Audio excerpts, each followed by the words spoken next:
We are one people. We are one family. And we are one glorious nation under God. And together we will make America wealthy again. We will make America strong again. We will make America safe again. And we will make America great again.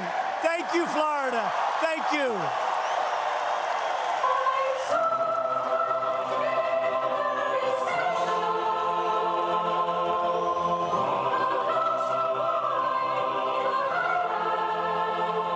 The president speaking to a rally in Tampa, Florida for over an hour. During the rally, the president weighed in on many different topics, from the United States military to the governor's race in the state of Florida. He weighed in on the Republican primary, backing Ron DeSantis pretty assertively.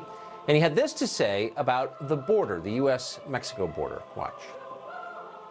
And we're going to have tremendous border security that will include the wall. That will include the wall. Now, a lot of people don't know it, but we've already started the wall. We got $1.6 billion, and we've started large portions of the wall, but we're going to need, even the way we negotiate, we're going to need more, and we're going to get more, and we may have to do some pretty drastic things, but we're going to get it. The border wall, of course, the centerpiece of the president's 2016 campaign, and yet Republicans in Congress the past year and a half have not been eager to provide funding for that wall or the border enforcement the president has repeatedly promised. They are apparently content to face voters in the midterms having produced a massive corporate tax cut and not a lot else. Byron York has been watching carefully. He writes for the Washington Examiner. He joins us tonight. So, Byron, there does seem to be this huge disconnect between what the president says he wants and what the Congress is willing to provide. Why is that? Well, there's no doubt. I think some of it's kind of simple. I think the Speaker of the House, who is leaving Congress at the end of this year, simply doesn't want to do it. And the Majority Leader of the House, who supports it, the Majority Leader of the Senate, doesn't seem to care all that much one way or the other. The other problem, of course, is the president who did make this the showcase promise of his 2016 campaign has not pushed as hard with as much focus as he could have to get this through Congress. Why do you think that is?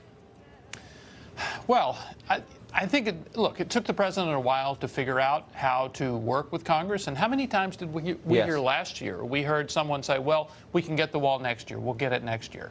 Well, now next year is here, and it's almost August, and it hasn't happened yet. You heard the president at his speech tonight saying he got $1.6 billion.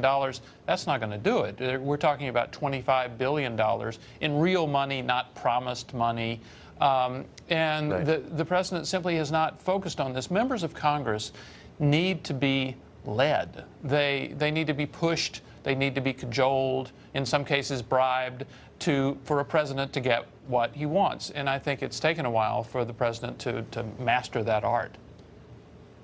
Interesting. So, I mean, what do Republicans think is going to happen if they plan to ride the president's popularity to victory to the extent that they can in the midterms? But if they're not making good on the promises that got the president elected, how do they believe that's going to work for them?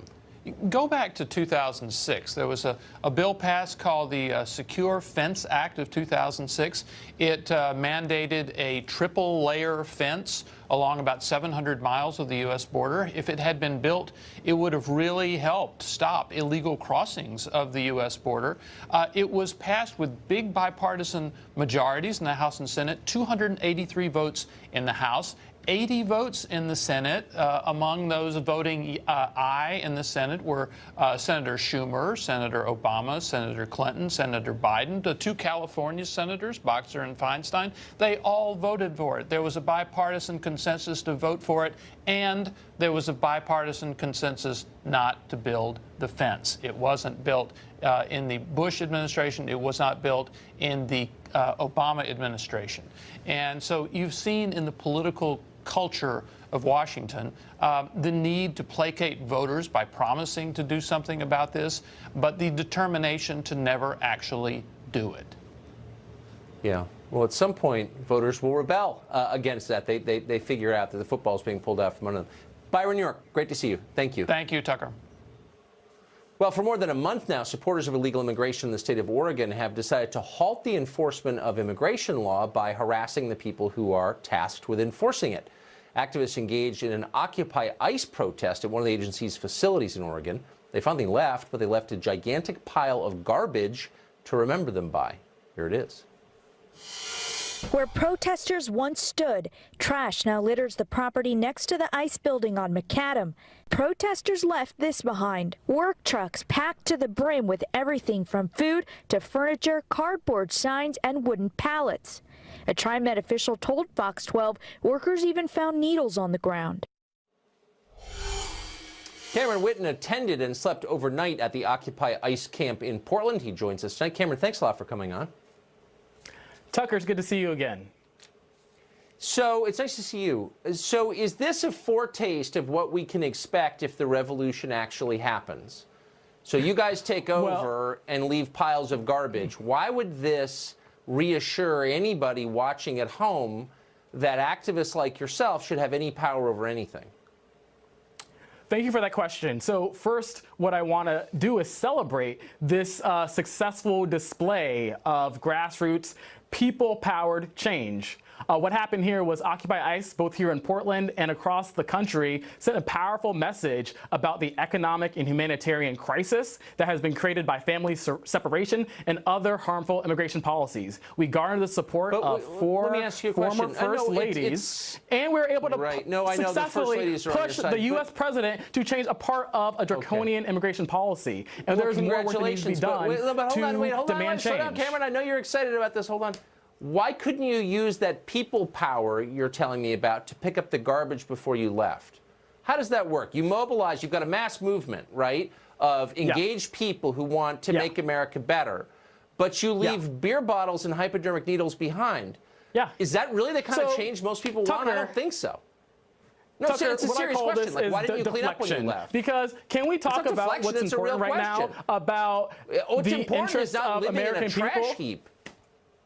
So, Tucker, honestly, I feel like what you're doing is you're avoiding the conversation. I'm not avoiding. Why are we here? Avoiding the conversation. No show addresses this topic more often and more directly than this one does. But I'm an American. I was born here. I have a family. I don't want to live in a place that looks like Tegucigalpa. And I don't think anyone does, including immigrants. And I'm just saying, if you are setting a model for the rest of us, why the hell were you living like animals? That's a totally real question. What's the answer? And then we'll move on once you answer it. How's that? So we are living in a time of crisis in the United States, and I am so thankful that there are people who are demanding change. And you know what? What we're dealing with right now is a crisis, and we cannot sit here and cast blame for certain individual actions. You cannot take certain individual actions and then dismiss why we are here. Stop distracting from the message. The message that we are focusing on right now is the question of whether immigration's got some... want to read. Okay. But so Tucker, since I thought you were a smart person, but let me talk to you in your terms. This is central to the point. So let me talk to you in your terms. You're telling me you're making America better, but you make it worse.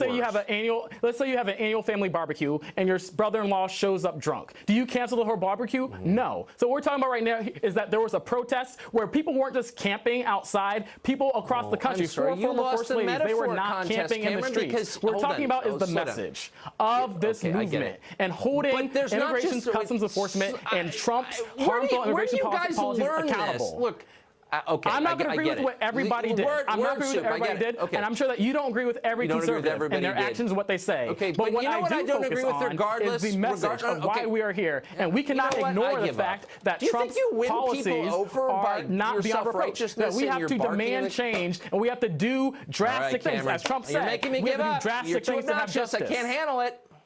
Okay. Thanks, Cameron. I don't think you did yourself or your cause any help at all. But maybe you did. Maybe there's someone watching think, you know, that Cameron guy, the guy who left all the beer bottles and the hypodermic needles, I like him. I'm on his side now. Maybe there's someone like that. Call me if you exist. Well, a basic principle of Anglo-American civilization is that everybody is treated equally before the law, no matter who you are, no matter what your political views are. Now, the left is willing to jettison that ancient principle to protect people who shouldn't be here in the first place. During the month-long occupation of ICE, the mayor of Portland, Ted Wheeler, announced he supported the protesters and refused to have the police intervene against them. Here's what he said. I stand with those who are opposed to the forced separation of children from their parents. I've consistently stated that I do not want the Portland Police Bureau engaged in securing federal property that houses a federal agency with its own federal police force. So here's the nub of it. Here's the detail that makes you worried that maybe we're moving towards some kind of civil conflict. Maybe things really are coming apart. The police in Portland, Oregon, which is a big modern city, refused to even answer the 911 calls from the occupied building. That means this local police refused to protect American citizens because they didn't agree with their politics. Now the National ICE Council has sent a cease and desist letter demanding that their right to protection, which is afforded to all Americans, be preserved. Brandon Judd is president of the National Border Patrol Council, and he joins us tonight. So, Brandon, I guess I just want to make sure I've got the facts on this right, because it seems like one of those seminal moments where all of a sudden you realize everything is really different. Are you claiming, is ICE saying, your agency saying, that the city of Portland refused to protect you despite your request for protection because they didn't agree with your politics?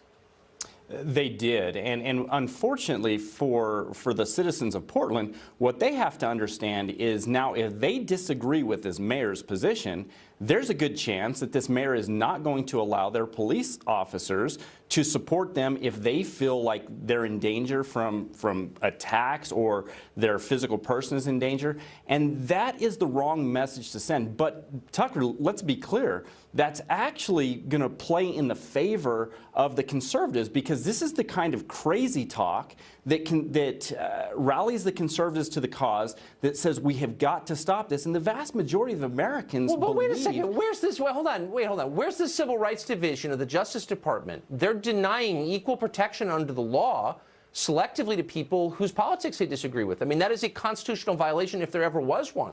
Why aren't they being arrested? I'm serious. I mean, where is the Civil Rights Division on that? So right now, it's my understanding that it is currently under investigation with this mayor's actions. Their failure to respond to the 911 calls, it's my understanding that they're under investigation.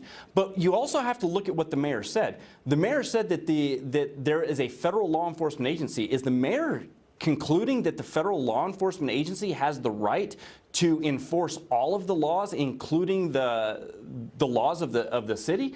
There's supposed to be a separation between law enforcement agencies. And in this case, it was the Portland Police Department had the responsibility to enforce those laws that were being infringed upon.